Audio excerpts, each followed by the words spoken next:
tubasha gukoresha. Turasoma rero mu butumwa bwiza bwa Yesu Kristo uko bwanditswe na Luka igice cya 8. Turaza gusoma duhereye ku murongo wa 26.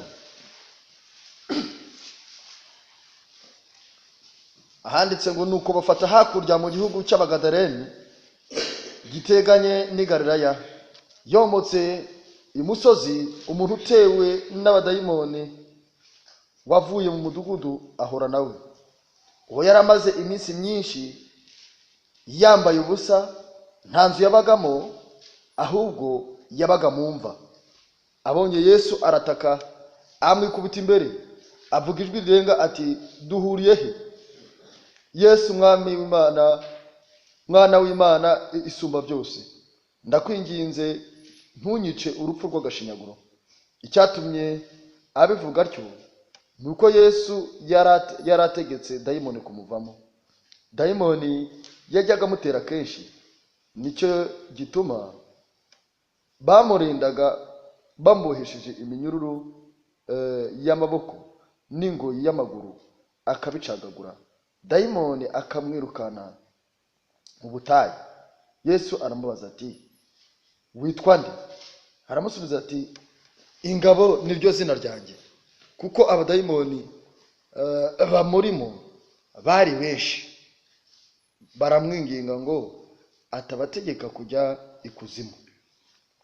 Kuri uwo musozi hari umugana w'ingurube nyinshi zirisha, nuko baramwinginga ngo abakundire kuzinjiramo.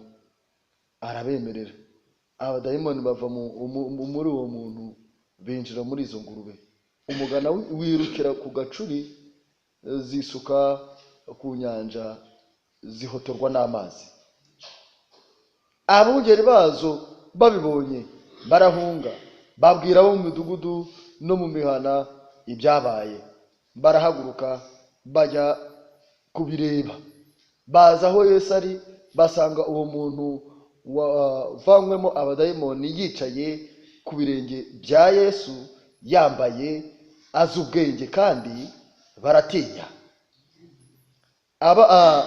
Ababonye uko uwari utewe n'abadayimoni yakijijwe babibwira abandi. Abantu bose bo mu gihugu cy'Abagadareni gihereranye naho baramusaba ngo abavire mu gihugu, kuko bari batewe n'ubwoba bwinshi. Nuko Yesu yikira mu bwato asubirayo. N'uwo muntu wavanywemo abadayimoni amwingingira kujyana nawe, ariko Yesu aramusezerera ati, witahire ujye iwawe, ubatekerereze ibyo Imana igukoreye byose. Aragenda yamamaza ibyo Yesu yamukoreye byose, abyogeza mu mudugudu wose. Reka twongere dusenge Imana muri iki gitondo. Data twese uri mu ijuru, no muri iki gitondo turongeye turagushimye, uhabwe icyubahiro. Hari icyo ushaka kuvuganira natwe muri aya magambo, turagusabye kugira ngo uduhe kumva icyo uvugana natwe muri iki gitondo. Reka imitima yacu ihugukire kumva neza, kandi ariko twere kumva gusa, ahubwo tunumvire, maze tuzarya ibyiza byo mu ijuru. Muri kano kanya rero ibitekerezo byacu tubizanye imbere yawe kugira ngo biyoborwe nawe mu izina rya Yesu.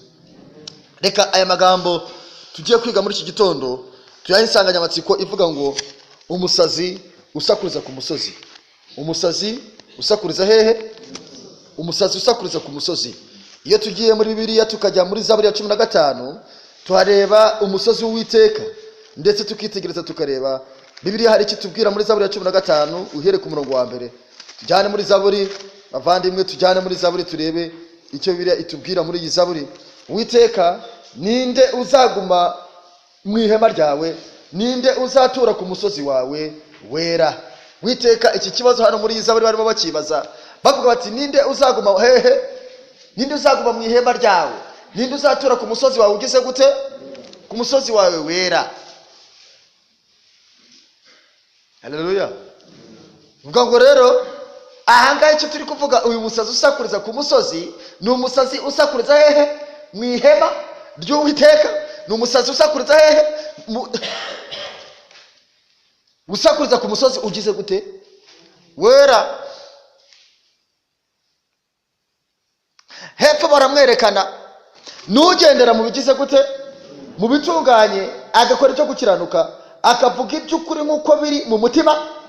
Mu mutima uwo ni Uwiteka areba akavuga ati uwo ni uri mu ihema ryanjye, uwo ni uri ku musozi wanjye, uwo ni uri ku musozi wanjye we.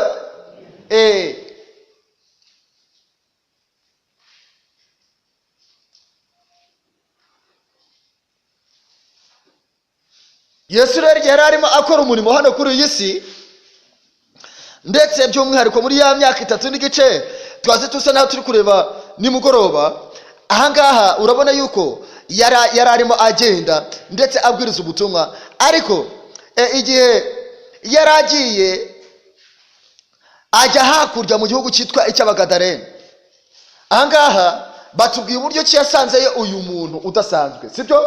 Igihe yari yomotse muri iki gihugu giteganye n'iki ni Galilaya, ngo yomotse umusozi, umuntu utewe n'iki n'abadayimoni wavuye mu mudugudu ahura nawe. Uyu muntu yari yaravuye hehe? Yari yaravuye mu mudugudu, yari yaravuye mu rusisiro, yari yaravuye aho abantu babaga yaragiye, ndetse ngo yari yambaye iki? Yari yambaye ubusa, kandi yabaga hehe? Yabaga mu mva.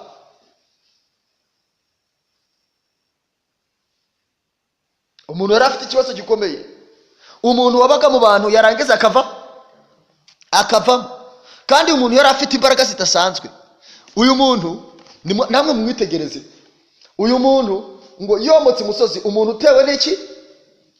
Utewe n'abadayimoni wavuye mu mudugudu ahura nawe. Uwo yari amaze iminsi myinshi yibera hehe?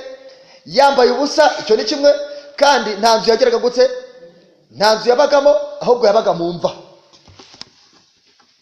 Mbese murumva uyu muntu atarafite ikibazo gikomeye? Uyu muntu yari afite ikibazo gikomeye, kandi uyu muntu iyo umwitegereje neza usanga ari umuntu wari ufite uburyo ki abandi bamurindaga kugira ngo atajyaho hose. Ariko uko bamurindaga kose ntabwo byigeraga bigira icyo bimumarira, ahubwo ingoyi bamuheshaga, iminyururu bamuheshaga, byose yarabicagagura, yarageza akagenda akisubirira mu mva. Bisi kujyana agasubira he? Umuntu yari afite ikibazo gikomeye, agize kwambara ubusa, agize kuba mu mva, yewe n'abagenzi be yarabananiye, yewe afite n'abadayimoni, ndetse si bakeya ahubwo ni benshi. Umuntu yari ateye agahinda.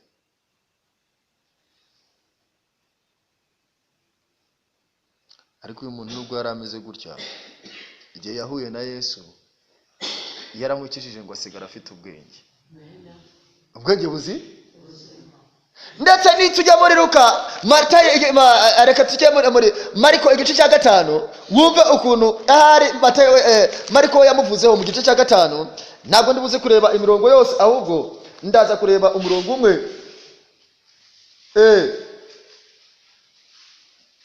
Ku murongo wa 18, Yesu Kristo ahagaze amaze kumukiza, umva ukuntu yamubwiye. Yesu Kristo bari abantu bakihagera babonye ingurube zabagize gute, ababwiye ati ingurube zapfuye, ingurube zagize gute.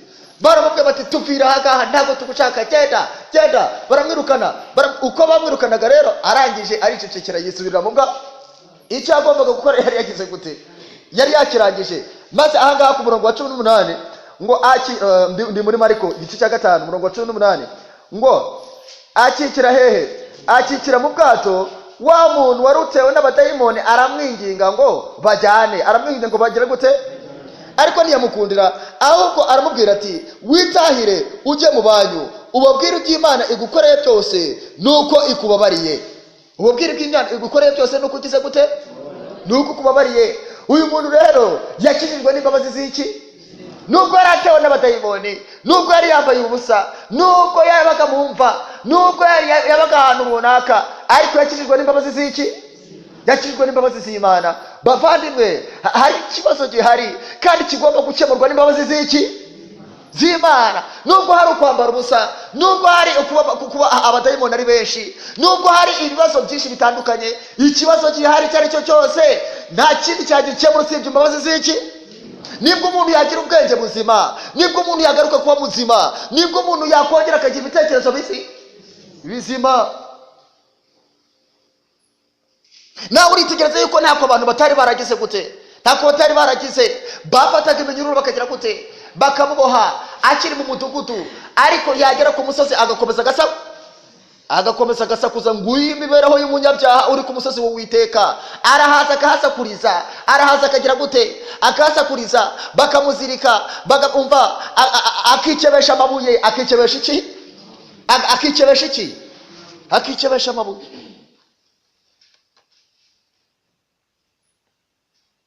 Ku musozi ntabwo byoroshye, ku musozi w'Uwiteka, mu bantu.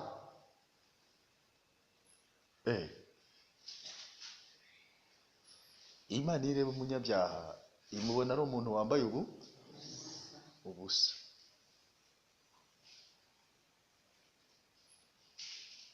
Guhera igihe Adamu yacumuriye, nawe yisanze yambaye bisobanuye ngo iki? Nta Mana yari afite ku bwonko. Ndetse n'icyo ni mu Itangiriro igice cya 1 ku murongo wa 2 uraza gusanga Bibiliya ivuga ngo isi yari idafite ishu, ngo umwuka w'Imana yagendagendaga he. Umuntu rero wambaye ubusa ni umuntu udafite ishusho, ni umuntu umwuka w'Imana agendagenda hejuru ariko atarinjiramo. Kuko umwuka w'Imana kuba agendagenda hejuru no kuba yinjiye ni ibintu bitandukanye. None bavandi, tubanye neza? Ko maze iminsi mbabwira iby'umwuka w'Imana ko yinjira mu mutima. Icyo cyifuzo kigeze cyinjira muri wowe kugira ngo yinjire muri wowe, cyangwa aracyagendagenda?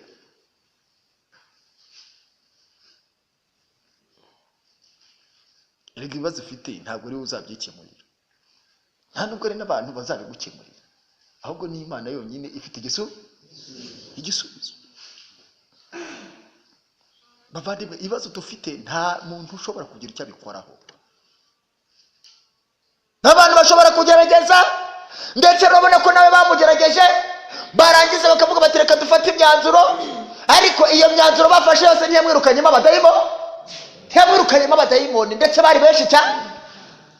Abantu bashobora kugerageza bakavuga bati reka uriya muntu tumuhereze inshingano, tumugire umudiyakoni, tumugire umubwiriza, turabona ajya asoma Bibiliya, bakagerageza bakagushyira no ku musozi w'Uwiteka, ariko ukarega ukabicagagura ukagenda ugasubira mu mva, ukahambarira ubusa, ukava mu mudugudu, ukava mu kirorero. Nguko uko umunyabyaha ameze. Bafata bakazirika reka tuzirika hano, ariko wenda buriya ubusambanyi agira gute? Arabuhagarika. Ndetse nawe akagerageza akavuga ati reka rero buriya amabuye nyafata, abategeko akagira gute? Akavuga ati reka ngerageze mu buryo runaka uyu munsi, akihaharika avuga ati sindi buze kurakara, sindi buze gutukana, sindi buze kubeshya, ariko yasohoka hanze bikanga bikaba by'ubusa.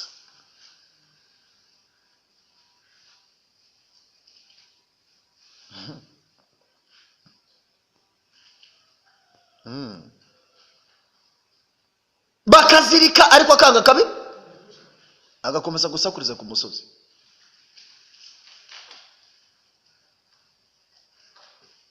Imibereho iteye agahinda, imibereho y'abantu badafite umwuka wera. Nuko wakora ute ukabazirika? Wabazirikira mu kidiyakoni barasohoka bakagira gute? Bagasaku. Nubazirikira no mu bukuru bw'itorero basohoka bagira gute? Basakuza. Nubuzirikira uko umuzirika ko stili ikibazo kirindane, baba dayimoni barimo, kandi baraza bakiyoberanya, bakaririmba, bakiyoberanya, bakabwiriza, bagatura, bagasura, bagakora inshingano zo, ariko ntibageze hanze ikibazo kigakomeza kuba ikibazo. Kubera iki? umuntu yavutse yambaye ubusa nta mwambaro afite. Ikindi yibera mu mva. Muri Ezekiyeli igice cya 37 tubona uburyo ki Ezekiyeli Uwiteka yamubwiye amagambo akomeye. Yamubwiye ngo iki? Reka tuharebe wumve uburyo ki abantu b'Imana batuye mu bituro kandi ari abantu b'iki? Hari abantu b'Imana. Reba muri Ezekiyeli rero. Reba muri Ezekiyeli 37 urebe icyo Uwiteka bivuzeho. Mbese Uwiteka bivuzeho iki? Aho yavuze ngo iyerekwa ry'amagufwa agize gute? Mumva ubundi habamo iki? Mumva ubundi habanza kujyamo umurambo. Umurambo wamara kuba urimo, sibyo? Ugakurikirwa n'iki? N'umunuko. Umunuko wamara kuba urimo ugakurikirwa n'iki? N'inyo. Nibyo? Inyo zamara gutonda umubiri ugashenya ukavaho ukarangira. Nibyo? Byamara kuba birangiye aho ngaho hagasigara amagufwa, utugufwa tukaba tukize gute? Dutandukanye. Uwiteka rero umunyabyaha aramureba agasanga umuntu yaranutse, ntiyanutse gusa, yabaye intumbi gusa, byararenze, aragenda bijyo. Reba icyo biri tubwira mu gitabo cya Yobu. Bavandimwe, kutagira umwuka wera n'ishyano. Uwiteka rero umuntu akabona yageze kure. Reba mu gitabo cya Yobu wumve igice cya kangahe? Igice cya 25. Urebe umuntu uko Imana imureba. Bavandimwe, sinzi niba Uwiteka areba umunyabyaha niba nababyiyumvisha. Bavandimwe, akaza ahora asakuriza ku musozi, akikebesha amabuye, akarenga. Sibizi ni ibintu biteye ubwoba. Reba hano wumve ikintu Bibiliya itubwira. Ku murongo wa kangahe? Ku murongo wa 4 25 Yobu. Umuntu yabasha ate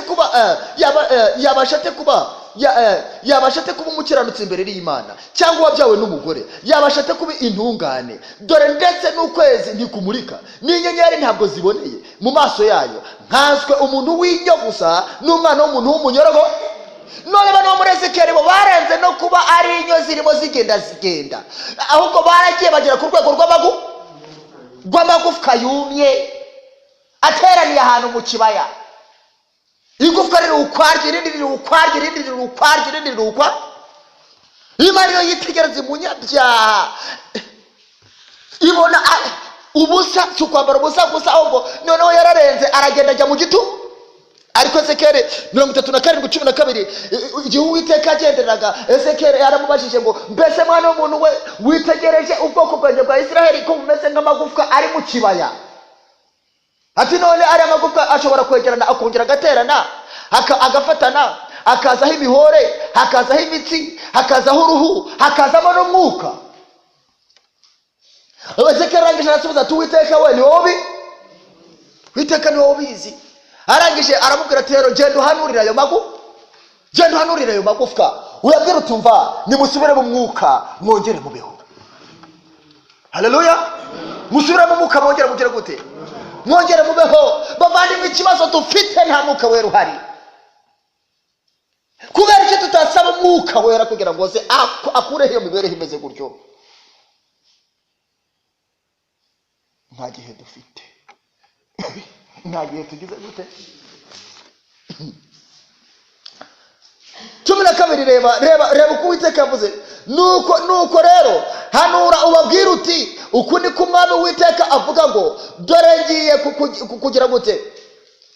Gukingura ibituro byanyu mbibakuremo, mwa bwoko bwanjye mwe, nzabagarura mu gihugu cya Isiraheli. Mbese turi kujyana? Dore ngiye gukingura ibituro byanyu ngire gute? Yiberaga bumva, ariko n'umudugudu yari yagize gute? Yaravu. Ndetse rimwe na rimwe akajya agaruka mu mudugudu akahasakuriza, bamuziritse akagira gute? Agasakuza, akaririmba, agasakuza akadiyakona, agasakuza mu gikuru cy'itorero, agasakuza ahantu hose, mu cyiciro cy'abana, mu cyiciro muri mifema, agahora asakuriza ku musozi, asakuriza hehe? Ariko bwakwira akisubiriramo.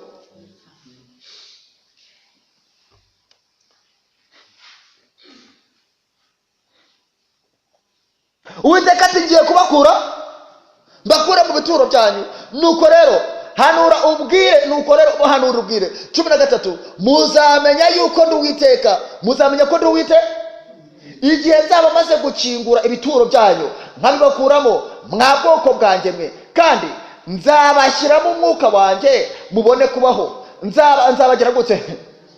Nzabashyiramo umwuka wanjye mubone kugira gute? Nzabashyira mu gihugu cyanyu bwite, umenye yuko ari cyo Uwiteka wabivuze ngo kandi mbigize gute? Mbikomeje. Ni ko Uwiteka avuga. Ni ko Uwiteka agira gute? Bavandimwe, bite no gukorana n'umwuka, bite no kumwakira. Yewe we, ni gute umuntu yaba hatazi yuko Mwuka Wera yamwakiriye, akabaho umwaka umwe, agafata ibiri, agafata itatu, bakamuzirika mu nshingano niza, akanga akajya azicaga, akajya gukomeza, akajya gusara gusa. Mwaka umwe ugashira, ibiri gashira, gatatu gashira, ine gashira, gatanu, 30, 40, 50, 70. Bakazirika akajyangaga.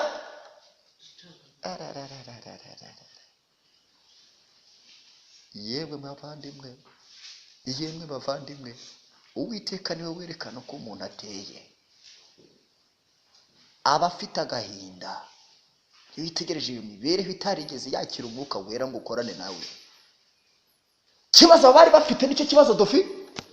Avuga ati ngiye kokura mu bituro byanyu. Yandi magambo, mu bituro niba habanza kujyamo intumbi idafite umwuka, igahinduka inyo nkuko yari yabitubwiye, ikaza guhinduka amagufwa. Bisobanuye ngo intumbi yerekanwa n'ibimenyetso bingahe? Yerekanwa n'ibimenyetso. Icya mbere nuko nta mwuka ibigize gute ngo ihumeke. Icya kabiri iranuka, ndetse ibyo kunuka bikavaho, ikagenda ikajya hariya, igufwa rikajya hariya, rikare. Intumbi rero kuba idafite umwuka, mu yandi magambo nyine nta mwuka uhari, ariko kuba itanahumeka ntisenga, kuko gusenga ni uguhumeka k'ubugingo. None yakura hehe kuvugana n'Uwiteka?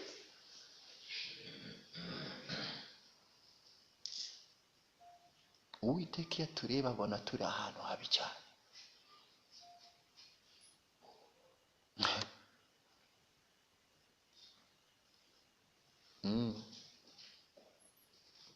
Ubu ngiye gutaha muvuga ngo nabatutse. Ni njye wanditse ibi ngibi.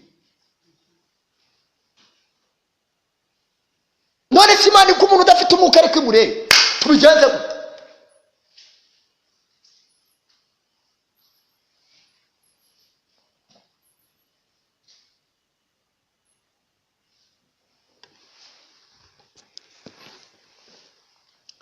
Bavandimwe, umuntu udafite umwuka nakara akajya he?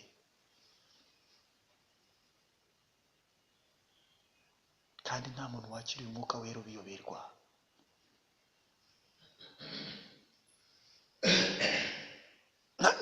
Nta muntu wakiriye Umwuka Wera, tubwizanye ukuri. Ninde Mwuka Wera yigeze kwinjira muri we akabiyoberwa? Mwibuke Pawulo ahuye n'ababigishwa 12, byakozwe mu gice cya 19. Yarababajije ati ubundi mwebwe mutangira mwatangiye gute? Isashi, ubundi wowe utangira watangiye ute? Njye nkunda kuganira n'abantu hano, nkagenda nganira n'umwe aravuga ati rega buriya yewe narabatijwe. Ubwo urumva? Ubwo rero jewe ndi umuntu wiba. Ese ukora n'Umwuka Wera? Wumvise ko Umwuka Wera yaje? Murabona rero ngo buriya ngo umuntu agatangira gusa reka nta gisobanuro cya Mwuka Wera agize gute. Ubundi wowe gisobanuro cya Mwuka Wera ufite n'iki? Uko akorana nawe, uko wamwakiriye ni gute? Wakuhagurutsa akakubaza wavuga iki? Bibiri iravuga ngo umupfapfa yageze mu iteraniro ry'abana b'Imana araje wagutungura akaguhagurutsa akakubaza ati Mwuka Wera ubundi wowe wamwakiriye ryari? Uramuzi? Wavuga iki?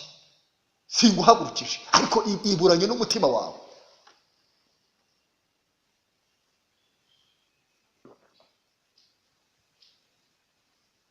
Ibimenyetso by'uko aza agatsinda umunyabyaha akamurondora niba uhera hano umwuka wera agatangira akakwibutsa ibyaha runaka wakoze, ibyo mu bwana agatangira akabikwibutsa, akajya akomayo agatima kagakoma ugakomeza kwicecekera. Uragira ngo uraza gukura he ninza gutaha uri buze kugutota kubaza iki kibazo? Satani arongera guhumuriza akwicaze hari. Dayimoni ruhumuriza guhumuriza. Dayimoni mwabuza aza kwabura kubwira ati biriya ntibiba.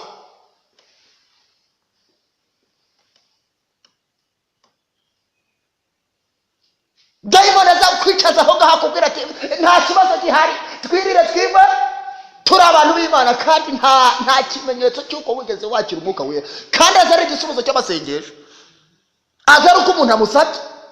Bibiri ikatubwira ngo ko muri bari mukaba muzi guha abana banyu ibyiza. Uwiteka abizi neza ko turi babi, nubwo dutanga minerivare turi babi, nubwo dutanga imyenda yo kwambara turi babi, nubwo turirimba turi babi, nubwo turepeta turi babi, nubwo tubwiriza turi babi, mu gihe nta mwuka wera ugize gute.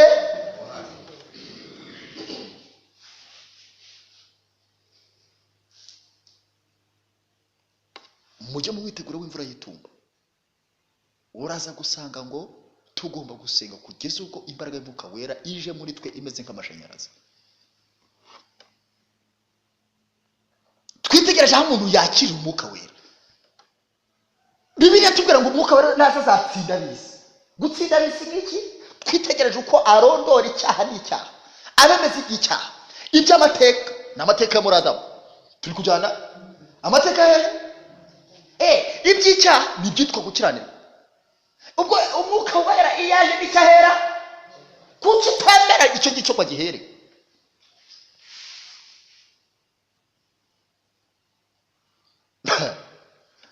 Reka mbabwire, nta mwanya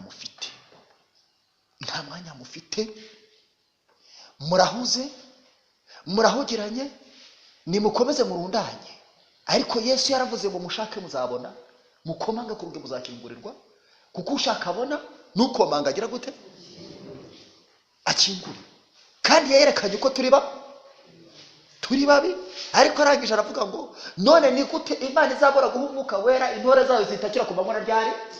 Nta mwanya mufite wo gutaka, nta mwanya mufite wo kubiha, nta mwanya mufite wo kuboroga. Mubyihorere. Ariko muzamenya yuko imbere yanyu Imana yari yaboherereje icyabakiza, mukaza kukirengagiza.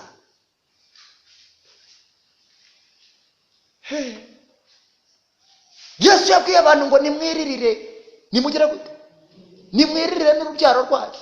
Barimo kuzana amarangamutima, abagore bazana amarangamutima kubera yuko babonaga mu mutwe we harimo iki? Harimo ikamba ry'amahwa, amaraso arimo kuva, amaraso yo mu matwi kubera ko bari bakubise menshi, amaraso ari kuva, amaraso yo mu biganza, ndetse kubera yuko yari aho ngaho umubiri wose bawutobaguye, ndetse ahantu hose bakajya barira. Ariko akababwira ati nimwirire. Umuntu utiriririye nta wundi uzamuririra. Uwo murimo ntawe wagukorerera, ntabwo umugabo yawugukorera, ntabwo umwana yawugukorera, buri umwe wese aririra ku ruhande rwe. Niba ibyaha bizamuka, imijinya uzi ikaba iri iyo ngiyo, ububeshyi uzi bukaba buri iyo ngiyo, ubusambanyi uzi bukaba buri iyo ngiyo. Ubwo wakoze kera ntiwigeze ugira igihe cyo kwizinukwa ngo ubwature. Uzi ngo uri umuntu w'Imana, ntabwo nakubeshya.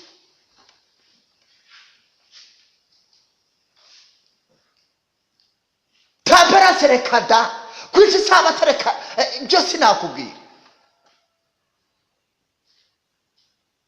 Noneho rwose rero ukagiye uhora usakuriza ku musozi ukikebesha amabuye kandi uri ubwongera ugataha mu mva.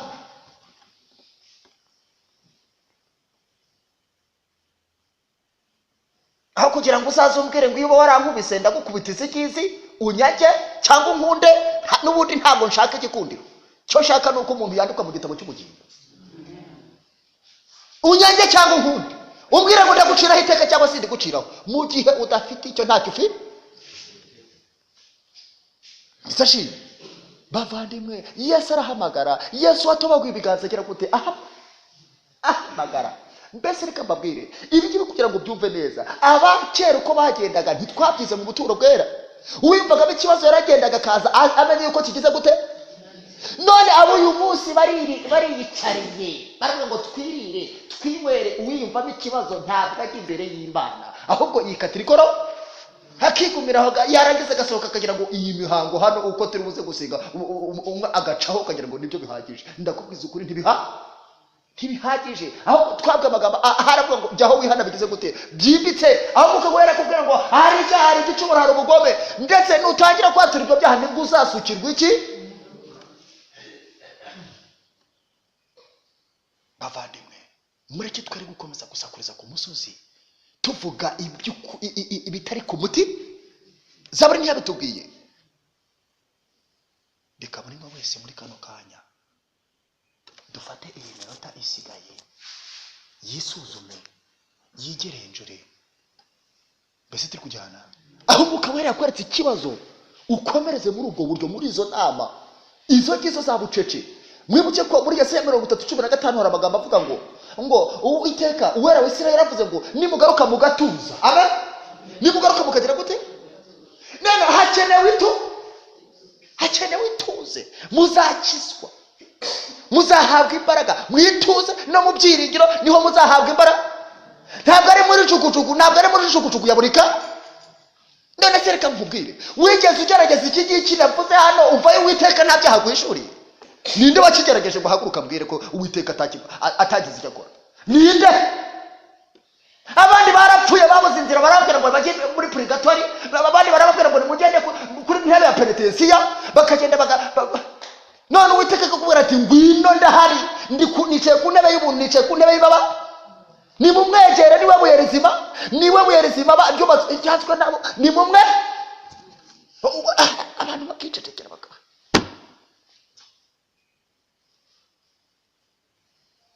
none se wiyumva bagamo ikibazo ko atasigaraga mu muturo bwera ngo avuge, cyangwa ngo yisigarire mu mahema ngo avuge tugo, ahubwo yararaga ijoro akagenda. Hano mpamvu hahoraga umutambyi, kubera ko ikibazo iyo cyazaga ntabwo cyavugaga ngo ntabwo abantu baryamaga. Mbese turi kujyana, ntabwo bageraga kure. None Uwiteka aritegereza agasanga abantu n'abasazi buzuye abadayimoni. Reka nkubwire, kuvuga ngo abadayimoni buzuyemo hari icyo bisobanuye iki? Kubera yuko kuvuga ngo ni ingabo, bari abadayimoni benshi. Nawe reba abadayimoni bahari, kuko buri cyaha cyose hari igihe kiba gihagarariwe n'abadayimoni benshi cyane. Mariya yari afite abadayimoni 7 bonyine bahagarariye icyaha cy'ubusambanyi muri we. Buri kantu kose rero kaba gafite abadayimoni bahataha bakicecekera, ariko ku bw'inshingano baramuboshe, akaza karepeta karirimba akagira gute, kandi ari busubire mu. Reka Umwuka w'Imana adufashe tumwakire, nta kindi gisubizo gihari, kandi tumwakire azajya tuyobora, tuzajya tuganira nawe, aguha inshingano, wowe ukora inshingano uzi yuko nta kibazo ufitanye n'Imana. None ibishinja niba bigihari ugira ngo uri umugenzi ujya hehe?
ijuru, iki gitondo twongeye kuza imbere yawe, tuzirikanye amaraso yawe kandi tuzirikanye urukundo rwawe, tuzirikanye uko twatinze cyane mu bituro ndetse tugahinduka amagufwa, tugusaba ngo tuzure.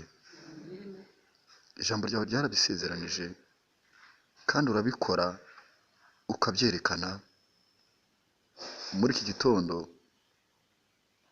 reka imitima iri hano irushaho kureherezwa imbere yawe, Umwami Imana. Hari byinshi bituzitiye nk'uko abayuda bari bafite ibibazitiye. Ziriya ngurube barimo bazorora arizo bahugiyemo,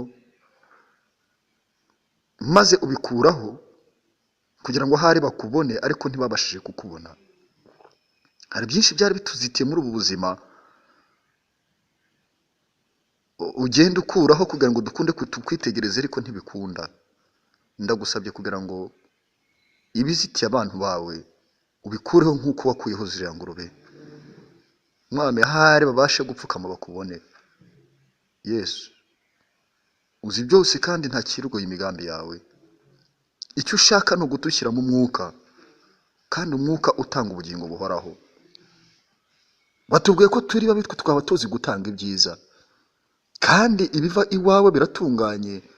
Ni umwuka utanga ubugingo. Badusezeranije yuko tugomba kumusaba kandi tukamushaka ndetse tugakomanga kugira ngo tumuhabwe. Ndinginze cyane kugira ngo habemo abagore bakomanga kugira ngo bamuhabwe. Ndinginze cyane kugira ngo abagabo bari hano bakomanga kugira ngo bamuhabwe. Natwe twamuhawe kera, twongeye turapfukamye turamushaka ku rundi rugero, kuko uhora umusuka. Nubwo umuntu abanza kumwumva ku rugero rwa mbere, ariko uhora umutanga. Mwami Imana, turagusabye kugira ngo uduhe icyo wasezeranye mu minsi nk'iyi. Wasezeranye ko uzamutanga mu buryo bw'imvura butandukanye, mu buryo bw'umuhindo ndetse no mu buryo bw'imvura y'itumba.